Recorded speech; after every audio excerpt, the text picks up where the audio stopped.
సగ్గుబియ్యం పాయసం అంటే ఒక స్వీట్ మాత్రమే కాదండి, నాకైతే ఒక స్పెషల్ స్వీట్ మెమొరీ. ఈ స్వీట్ రెసిపీ చివరిలో ఆ స్వీట్ మెమొరీ చెప్తానండి, వీడియో చివరి వరకు చూసేయండి. ముందుగా దీనికోసం 1/2 కప్పు సగ్గుబియ్యంని వాష్ చేసి 1/2 అవర్ సోక్ చేయాలి. ఇది సోక్ అయ్యే లోపల హీట్ అయిన పాన్లో 1 టేబుల్ స్పూన్ నెయ్యి వేసి జీడిపప్పు కిస్మిస్ వేసి కిస్మిస్ ఇలా పొంగే వరకు వేపి ప్రక్కకు తీసి అదే పాన్లో సగ్గుబియ్యం కొలిచిన గిన్నెతోనే కప్పు సేమియాని కలర్ చేంజ్ అయ్యే వరకు దోరగా వేపి ఉంచుకోవాలి.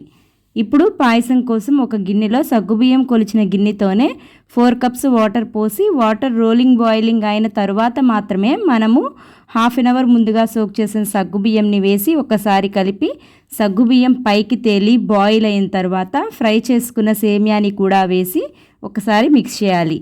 మనకి సేమియా ఓవర్ కుక్ అవ్వకూడదండి, ఎక్కువగా ఉడికితే పాయసం త్వరగా చిక్కపడుతుంది. ఇలా ఉడికిన తర్వాత మనకి కొలతకి తీసుకున్న గిన్నెతోనే 1/4 కప్పు బెల్లం తీసుకున్నాను. మీరు తీపి ఎక్కువగా ఇష్టపడేవారైతే కప్పు నిండుగా బెల్లం యాడ్ చేసుకోండి.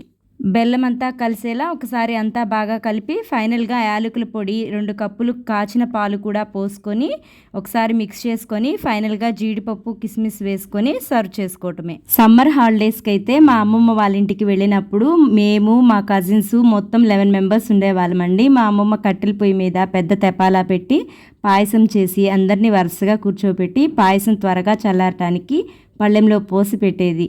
ఆ స్వీట్ మెమొరీ నాకు ఈ పాయసం చేసుకున్నప్పుడల్లా గుర్తొస్తుంది. మీకు ఇలాంటి చైల్డ్హుడ్ స్వీట్ మెమొరీస్ ఏమైనా ఉంటే కామెంట్లో చెప్పండి.